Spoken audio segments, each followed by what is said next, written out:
Welcome to the Christian Theologist channel, where reason and sound exegesis are used to highlight faulty doctrine and practice in the contemporary English-speaking church.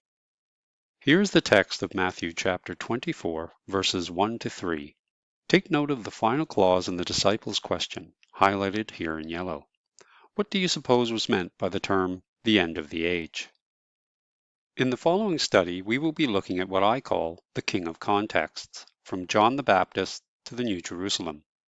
By the end of this study, you will not only know what the disciples were referring to by the term the end of the age, you will also understand how this concept impacts your interpretation of every book in the New Testament. In New Testament interpretation, there are two main categories of context to be considered, as this diagram shows. Moving from the target text outward, we have the internal context and the external context.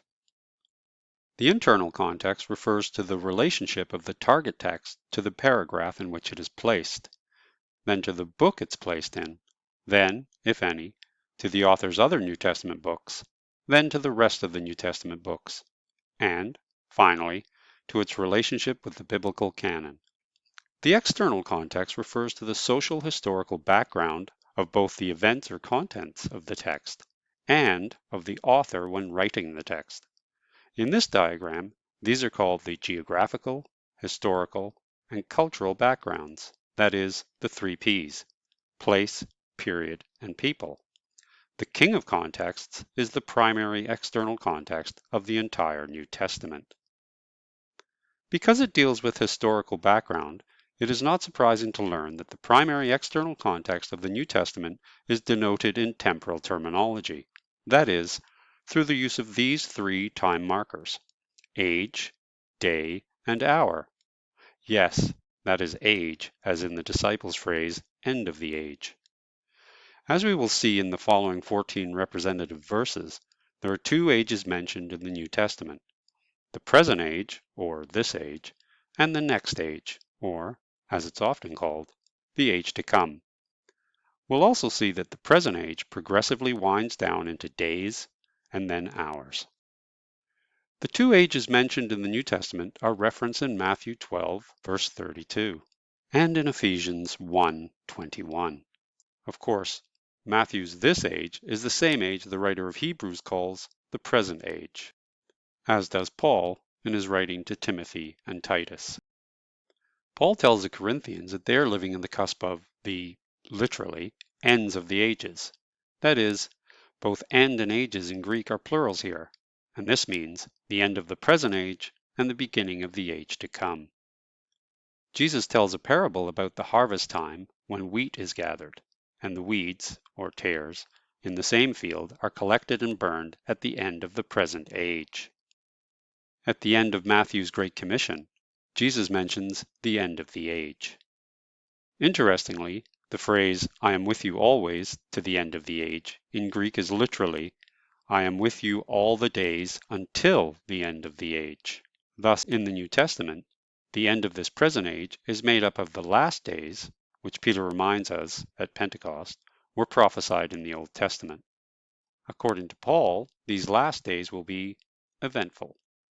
These 4 verses from John's Gospel concern the righteous being raised up, that is, resurrected, on the last day. And this verse concerns the unrighteous being judged on the last day. Paul announces the first hour of the last day of the last days has come.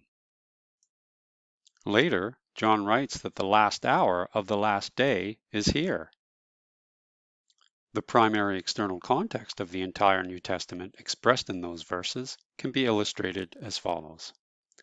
First, we make 3 divisions representing, from left to right, the present age, the last days of the present age, and the last hour of the present age, and the age to come. The first significant event in the New Testament occurs in the present age, the appearance of John the Baptist. The last significant event in the New Testament occurs in the age to come, the appearance of the New Jerusalem. The significant event that bridges the present age and the first last day of the present age is the crucifixion, resurrection, and ascension of Jesus, that is, the cross.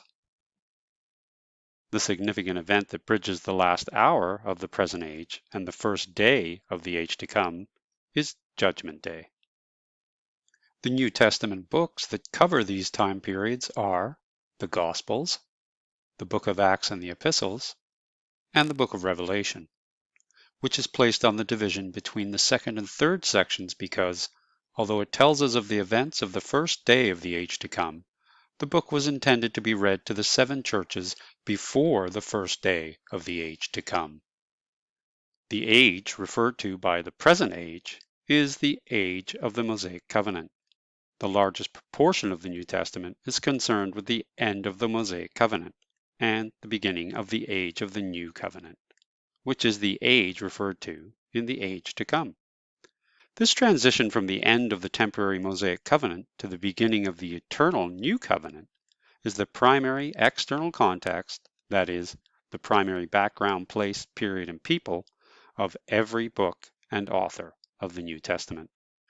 To keep the king of context in view when interpreting any New Testament text, ask the following questions. Who is speaking? Who is being spoken to? Who or what is being spoken about?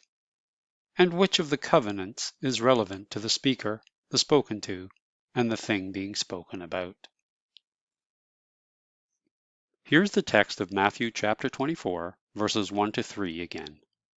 Now that you know what is meant by the term, the end of the age, go to your Bible and, starting with this passage, reread the entire Olivet Discourse of Jesus and see how your understanding of Jesus' prophecy has been improved. Thanks for watching, and before you go, don't forget to hit the thumbs up, subscribe, and bell notification buttons. God bless.